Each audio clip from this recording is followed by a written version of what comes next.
नमस्कार, मैं मनोज भट्ट। आप देख रहे हैं इंडिया टुडे ग्रुप का फार्मर डिजिटल प्लेटफॉर्म किसान तक। बजट 2024-25 हम सब जानते हैं कि जुलाई के तीसरे सप्ताह में आना है। नई सरकार बनने के बाद बजट को लेकर तैयारियां शुरू हो गई हैं। अब मानसून सत्र में बजट आएगा। उस बजट से पहले SBI state bank of India की एक रिपोर्ट आई है, जिसे बजट पूर्व तमाम विषयों पर एसबीआई ने एक शोधपरक रिपोर्ट एसबीआई ने इसको प्रेजेंट किया है और ये कहा है कि इस रिपोर्ट में एसबीआई ने तमाम मौजूदा परिस्थितियों में अपने विचार, अपनी सिफारिशें प्रेजेंट की हैं। एसबीआई देश का सबसे बड़ा सरकारी बैंक है और ये मैं कहूँ कि इस देश में आरबीआई के बाद सबसे पावरफुल बैंकिंग प्रणाली अगर किसी के पास है तो वो एसबीआई ही है। तो ये समझना होगा कि यानी कि एसबीआई और सरकार दोनों एक सिक्के के दूसरे पहलू हैं, यानी कि फाइनेंशियल जो फेजेस है वो एसबीआई ही है, ये कहा जा सकता है किसी न किसी पैमाने के आधार पर। एसबीआई की कल रिपोर्ट हमने आपको बताई थी, कल मैंने कार्यक्रम भी बनाया था जिसमें एसबीआई ने एमएसपी को राजनीतिक हथियार बनाया था। एमएसपी गारंटी कानूनों का कुछ तर्क देते हुए विरोध किया था और एमएसपी गारंटी कानून की मांग का कुछ विकल्प भी सुझाया था। वहीं इसी रिपोर्ट में एसबीआई ने किसान कर्ज माफी को बड़ा भारी मर्ज बताया है, यानी कि एक बीमारी बताई है।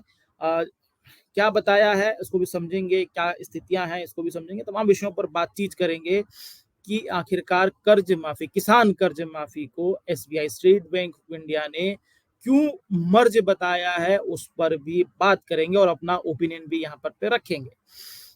ये बात इस बात को हम विस्तार से करते हैं। जैसा कि हम आप सब जानते हैं, मेरा नाम मनोज भट्ट है, तो इस पर हम लोग कोशिश करते हैं कि एसबीआई की जो रिपोर्ट है वो क्या है। उससे पहले एक दिलचस्प फैक्ट बताते हैं जो एसबीआई ने ही प्रेजेंट किया है। एसबीआई ने कहा है कि कृषि व संबंध गतिविधियों के लिए ऋण, यानी कि credit to agri and allied activities has increased. कृषि व संबंध गतिविधियों के लिए जो ऋण था वो बढ़ गया है। अभी वो 20.7 लाख करोड़ पहुंच गया है फाइनेंशियल ईयर 2024 में, जो फाइनेंशियल ईयर 2014 में यानी कि 6 लाख करोड़ था। इस तरीके से अगर हम लोग बात करें, तकरीबन 3.5 गुना बढ़ोतरी कृषि व संबंधित सेक्टर्स में जो ऋण लेने की प्रवृत्ति होती है वो बढ़ोतरी उसमें दर्ज की गई है। यानी कि किसान खेती बाड़ी से जुड़ा हुआ जो लोन था, जो किसान लोन लेते हैं, उसमें पिछले 10 सालों में 3 गुना बढ़ोतरी हुई है। 2014 में जो 6 लाख करोड़ रुपए लोन लिया गया था, फाइनेंशियल ईयर 2024 में 20.7 लाख करोड़ रुपए का लोन लिया गया है। यानी कि एक तरफ किसान ऋण लेने की, किसानों को ऋण बांटने की, यानी कि किसानों को ऋणी, किसानों की ऋण क्षमता बढ़ी है, इसको ये कहा जा सकता है। क्या किसान ऋणी हुए हैं अधिक संख्या में, इसको ये भी कहा जा सकता है। एक तरफ ये रिपोर्ट ये कहती है, दूसरी तरफ ये रिपोर्ट ये कहती है कि ऋण माफी, जो ऋण माफी की जो व्यवस्था है वो अपने आप में कहीं ना कहीं एक सेल्फ गोल है और उसको ये खारिज करती है एसबीआई की रिपोर्ट कि आखिर ये जो है ये पूरी की पूरी ऋण संस्कृति को खराब कर रही है। एसबीआई ने ये कहा है कि ऋण माफी की व्यवस्था एक सेल्फ गोल की तरह है और ये पूरा सिस्टम जो ऋण माफी होती है राजनीतिक तौर पर, ये पूरी घोषणाएं पूरी ऋण संस्कृति को खराब कर रही है और अर्थव्यवस्था में ऋण जो व्यवस्था है एक, मैं ये कहूंगा कि अर्थव्यवस्था की पहियों के लिए या अर्थव्यवस्था की गाड़ी के लिए वो बहुत मजबूत फ्यूल है। सारे बैंकिंग सेक्टर ऐसे ऋण पर चल रहे हैं, तो एसबीआई ने इस पर ये सवाल खड़ा किया है। ये एसबीआई का अपना नजरिया है। आखिरकार ऋण माफी की जो व्यवस्था है उस पर मैं आपको विस्तार से बात करूंगा। हम लोग लगातार देख रहे हैं कि लगातार किसान कर्ज माफी को लेकर राजनीतिक दलों के बीच द्वंद्व जारी है। कांग्रेस किसान कर्ज माफी का वायदा कर रही है। कांग्रेस ने कई राज्यों में किसान कर्ज माफी की भी है, लेकिन वो कर्ज माफी आधी अधूरी हुई है। कांग्रेस के चुनावी एजेंडे में भी कर्ज माफी थी। छत्तीसगढ़, मध्य प्रदेश, छत्तीसगढ़ में किसानों की कांग्रेस की तरफ से कर्ज माफी की गई। इसी तरह में राजस्थान में भी किसान कर्ज माफी की गई, लेकिन वादी अधूरी हुई। वहीं कांग्रेस ने मध्य प्रदेश में विधानसभा चुनाव जीतने, फिर वापस छत्तीसगढ़ चुनाव जीतने और राजस्थान चुनाव विधानसभा चुनाव जीतने में भी किसान कर्ज माफी का वादा किया था, लेकिन कांग्रेस लौटी नहीं। लेकिन तेलंगाना में भी किसानों ने कर्ज माफी का वायदा किया था, कांग्रेस तेलंगाना में लौटी। इससे पहले उत्तर प्रदेश सरकार ने कर्ज माफी की थी, उत्तर प्रदेश की बीजेपी सरकार ने ये कर्ज माफी की थी। तो ये एक सिनेरियो है पिछले 10 सालों में। अगर हम लोग बात करें, जो रिपोर्ट कहती है कि 2017 से 20 के बीच कर्ज माफी की व्यवस्था जो है वो उसमें बहुत ज्यादा बढ़ोतरी देखी गई। अगर हम लोग बात करें कि 2017 में उत्तर प्रदेश में ही तकरीबन 36,359 किसान लाख करोड़ रुपए का करोड़ रुपए का कर्जा माफ किया गया, और ये संख्या जो थी वो तकरीबन 44 लाख किसानों का कर्जा माफ किया गया। मतलब कुल इस तरीके से। इसके बाद अगर हम करें महाराष्ट्र में 2017 और 2020 में कर्ज माफी की गई, किसान कर्ज माफी तकरीबन 2017 में 34,000 करोड़ रुपए की कर्ज माफी की गई, तो 2020 में 45,000 करोड़ रुपए की कर्ज माफी की गई। और इस तरीके से अगर हम लोग बात करें, महाराष्ट्र में 2017 में 67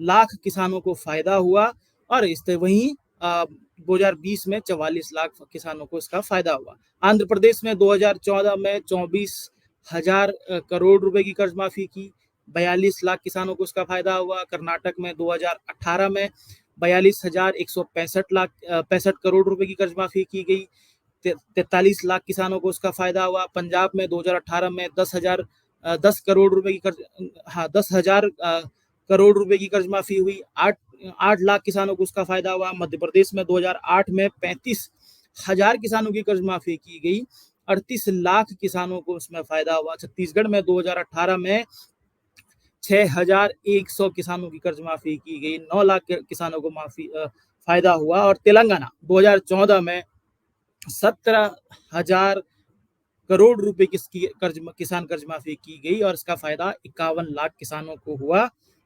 वहीं 2024 में 31,000 करोड़ रुपए की कर्ज माफी की गई है, और 50 लाख किसानों में इसका फायदा हुआ है। अगर हम लोग देखें कि 2017 से 2024 के बीच तकरीबन 368 लाख किसानों को इसका फायदा हुआ है, और कुल अगर हम लोग बात करें 2,83,600 करोड़ रुपए का कर्जा माफ किया गया है इन 10 सालों में। तो एसबीआई ने ये डाटा के साथ अपनी रिपोर्ट जो प्रेजेंट की है रिजर्व बजट से पहले, तो एसबीआई ने इस कर्ज माफी की व्यवस्था को खारिज किया है, और इसे सेल्फ गोल बताते हुए एक तरीके से मर्ज बताया है। जो पूरी की पूरी ऋण कल्चर होता है, लोन जो कल्चर है, उसे ये डिस्ट्रॉय करने वाला कल्चर बताया गया। बेशक आर्थिक नजरिए से मैं आप किसान तक का ओपिनियन बताऊंगा। आर्थिक नजरिए से ये बेहतर है कि ये संस्कृति जो है वो कहीं ना कहीं पूरी की पूरी लोन कल्चर को डिस्टर्ब करती है, डिरेल करती है, इसमें कोई दो राय नहीं। लेकिन दूसरी तरफ अगर आप देखेंगे तो ये जो कर्ज माफी की जो व्यवस्था है, ये किसानों को उबारती है। लगातार हम जिस तरीके से किसान आत्महत्या देखते हैं, जिस किसानों पर कर्ज हो जाता है, तो ये कर्ज माफी की व्यवस्था, जब किसानों को उनकी फसलों का वाजिब दाम नहीं मिलता है, तो ये किसानों की कर्ज माफी की व्यवस्था एक तरीके से बड़ा संबल होती है। इस बात को समझने की आवश्यकता है। बेशक इसमें यहाँ भी ये भी सच है कि एक बड़ी आबादी में केसीसी का यानी कि किसान क्रेडिट कार्ड का गलत इस्तेमाल होना और उसके बाद कर्ज न लौटाने की प्रवृत्ति भी देखी गई है, इस पर कोई दो राय नहीं है। लेकिन किसानों को जब उनकी फसलों का वाजिब दाम नहीं मिलता है, और दूसरी तरफ एसबीआई खुद स्वीकार रहा है कि 10 सालों में 3 गुना कर्ज इस सेक्टर में अधिक बांटा गया है, तो ये समझना होगा कि जब किसान कर्जदार हो जाएगा और उनको उनकी फसल का वाजिब दाम नहीं मिलेगा, तो कहाँ से समाधान होगा। समाधान के लिए कृषि कर्ज माफी, किसान कर्ज माफी ही एक विकल्प मौजूदा वक्त में समझ में आती है, क्योंकि किसान इस देश में लोकतंत्र है और लोकतंत्र में प्रेशर ग्रुप के तौर पर राजनेताओं को प्रेशर किया जाता है और राजनेता उसे अपने राजनीतिक मंचों पर इस तरह की प्रेशर क्रिएट करते हैं। तो ये किसान कर्ज माफी का राजनीतिक वादा जब होता है तो उसकी पूर्ति भी होनी चाहिए, ये एक सिनेरियो है। लेकिन ये समझना होगा कि किसानों की अगर आय कम हो जाएगी, कर्ज बढ़ जाएगा, उनकी फसल का वाजिब दाम नहीं मिलेगा, एमएसपी को लेकर व्यवस्थाएं नहीं बन पाएंगी और दूसरी तरफ खेती को बचाए रखने के लिए किसान कर्ज लेगा, तो कहाँ से कर्ज की पूर्ति होगी? इसको भी यहाँ पर पे समझना है। बेशक बैठे-बैठे बहुत सारी रिपोर्टें तैयार की जा सकती हैं, डाटा तक से खेला जा सकता है, लेकिन कहीं न कहीं दर्द, समस्या, परेशानी और किसानों के दिलों का मजमून भी समझना होगा। उसमें बिल्कुल कहा जा सकता है कि किसी भी अर्थव्यवस्था के लिए कर्ज माफी, किसी भी तरह की कर्ज माफी अच्छी नहीं है। लेकिन दूसरी तरफ अगर किसान इस देश का बेचैन है, तो ये कहीं न कहीं बहुत बड़ा खतरा है।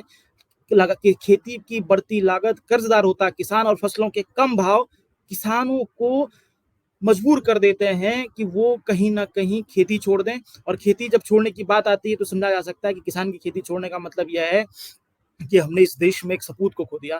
तो इस बात को समझना होगा तमाम नीति निर्माताओं को और कहीं न कहीं किसानों को राहत देने के लिए एक फ़ॉर्मूला इजाद करना होगा। ये हमारी छोटी-सी कोशिश थी। आपको ये हमारी कोशिश कैसी लगी ज़रूर बताइएगा। अगर कार्यक्रम पसंद आता है तो हमें शेयर, सब्सक्राइब, लाइक ज़रूर कीजिए। इसी के साथ इजाज़त दीजिए। आप सबसे फिर मुलाकात होगी।